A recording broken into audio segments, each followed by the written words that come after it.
$20 left to his name, folded into his back pocket, meant to stretch across 4 days until his next paycheck cleared. He had a 6-year-old daughter asleep in the back seat of his car, a gas tank reading just under a quarter tank, and a stranger standing outside a gas station wearing a jacket too thin for the weather, holding a sign that read simply, "Anything helps." Trying to get home, Marcus stood there for almost a full minute, doing math he already knew wouldn't work out evenly no matter how he ran it. Then he walked over and handed the man everything he had. He had no idea that decision would completely rearrange his life within the week. Not because of luck and not because of magic, but because of who that stranger actually was and what he decided to do next. Marcus had been a single father for 3 years, since his wife, Renee, passed away unexpectedly from a heart condition nobody had known she had. He worked as a delivery driver, a job that paid enough to keep a roof over him and his daughter, Zoe, but not much beyond that. The kind of paycheck-to-paycheck existence where a single unexpected expense could knock the entire month sideways. Marcus didn't complain about it. Not out loud. Not to Zoe. Not really even to himself. He developed a quiet, practical relationship with scarcity, knowing exactly how far $20 could stretch, which bills could wait a few extra days without real consequence, which couldn't. He kept a small folded piece of paper in his glove compartment with a rough monthly budget written on it in pencil, updated whenever something changed. That particular week had been rough, even by Marcus's standards. His car had needed an unexpected repair, eating into money set aside for groceries.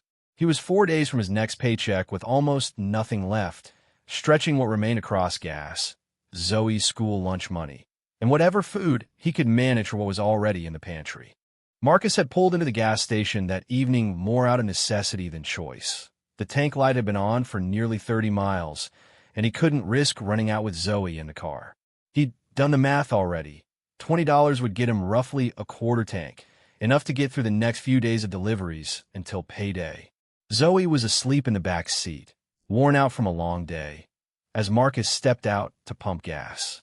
That's when he noticed the man standing near the edge of the station's parking lot. Not aggressive, not particularly visible, almost trying not to be noticed at all, holding a piece of cardboard with handwriting that had clearly been done in a hurry. Anything helps. Trying to get home. The man looked to be in his 60s, dressed in a thin jacket that wasn't nearly warm enough for the evening's temperature, with a specific kind of exhaustion on his face that Marcus recognized immediately. Not laziness, not any of the assumptions people sometimes made about strangers holding signs, but the exhaustion of someone who'd clearly been through something difficult and hadn't fully recovered from it yet. Marcus stood by his car for a long moment, running numbers in his head that he already knew, deep down, wouldn't balance no matter how he arranged them. $20 was $20. There wasn't a version of the math where giving it away didn't cost him something real over the next 4 days. Marcus thought about Zoe asleep in the back seat. He thought about the thin jacket. He thought, unexpectedly, about Renee, about a conversation they'd had years earlier, before Zoe was born, about the kind of parents they wanted to be, the kind of example they wanted to set, even when nobody was around to see it. He walked over to the man, introduced himself simply as Marcus, and asked if he'd eaten. The man, whose name was Walter, said it had been a while. Marcus didn't have enough to buy him a meal and still make it through the week himself. He had exactly one option, and it meant giving away all of it. He handed Walter the folded $20 bill from his back pocket, along with the granola bar he kept in his glove compartment for Zoe's after-school snacks, the one thing in the car that wasn't strictly accounted for in his budget. Walter tried to refuse at first, the way people often do when the gesture feels like more than they think they deserve. Marcus insisted, said something simple, "You need it more today than I do," and turned to get back in his car, already running the mental math on how he'd manage the next 4 days without it. Before Marcus could pull away, Walter asked him to wait. He asked for Marcus's name again, carefully this time, and asked if he could have a way to reach him. Not for anything specific, Walter said, just in case. The next 4 days were exactly as tight as Marcus had expected. He stretched groceries further than usual, skipped a few meals himself to make sure Zoe never noticed anything had changed, and made it to payday the way he'd made it through dozens of similarly tight weeks before, quietly, without drama, without regret about the $20 he'd given away. He hadn't expected to hear from Walter again and, honestly, hadn't thought much more about the encounter beyond the ordinary satisfaction of having done something he believed was right. It was simply one more decision in a long series of small decisions Marcus made about the kind of man he wanted to be, regardless of whether anyone noticed or remembered. 6 days after the gas station, Marcus received a phone call from a number he didn't recognize. The man on the phone introduced himself as Walter Chun and reminded Marcus, unnecessarily, of the gas station a week earlier. Marcus remembered immediately, though he was confused about how Walter had gotten his number until he recalled writing it down on the back of a receipt at Walter's request, mostly to be polite. What Walter said next took Marcus several long seconds to fully process.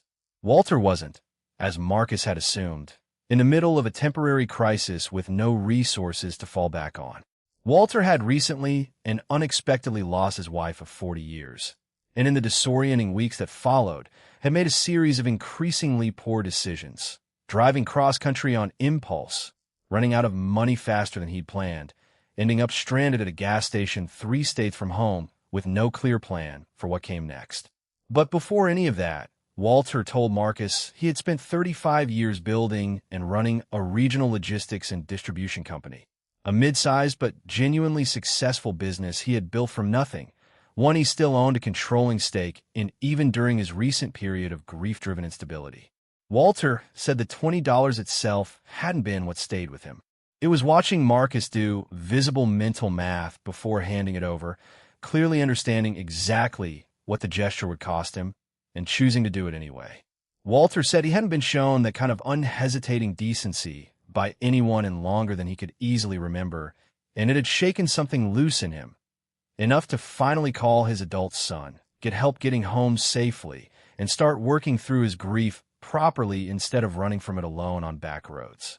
Walter told Marcus he wanted to meet in person, this time somewhere more appropriate than a gas station parking lot. Marcus, cautious but curious, agreed. Over coffee 2 weeks later, Walter explained more about his company, a logistics business with several open positions, including a route supervisor role that paid significantly more than Marcus's current delivery job and offered the kind of stability and benefits Marcus hadn't dared hope for since Renee's death. Walter said he wasn't offering out of pity or as a direct repayment for the $20. He was direct about that, almost stern about it, but because, in getting to know Marcus a little better over that conversation, he recognized someone with exactly the kind of reliability and quiet integrity his company genuinely needed. Marcus was hesitant at first, uncomfortable with the idea that a moment of simple decency might be mistaken for an investment, expecting a return.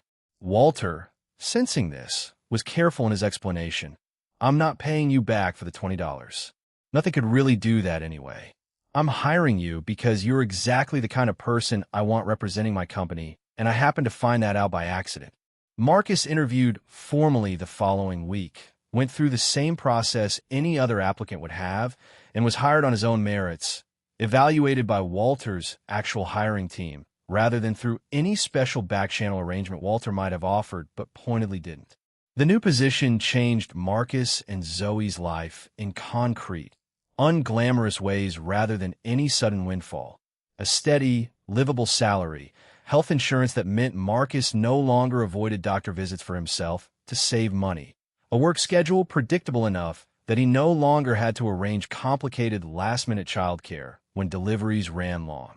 Marcus and Walter stayed in touch beyond the job itself. Walter, still working through his own grief in the months following his wife's death, found something steadying in occasional dinners with Marcus and Zoe. Not a replacement for what he'd lost, he was careful to say, but a reminder that ordinary kindness between strangers was still possible, still real, even on his hardest days. Zoe, now 7, calls Walter Mr. Walter, and, according to Marcus, has developed the confident belief that her father is capable of fixing essentially any problem, a belief Marcus has decided not to correct too aggressively.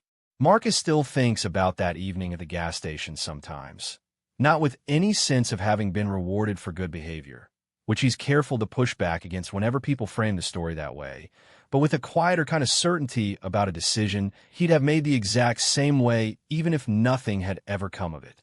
I didn't give Walter that $20 hoping for anything, Marcus says now.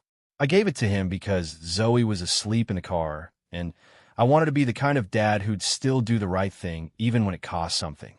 What happened after that was Walter's doing, not some reward I was chasing. I'd have done the same thing that night, even if I never heard from him again.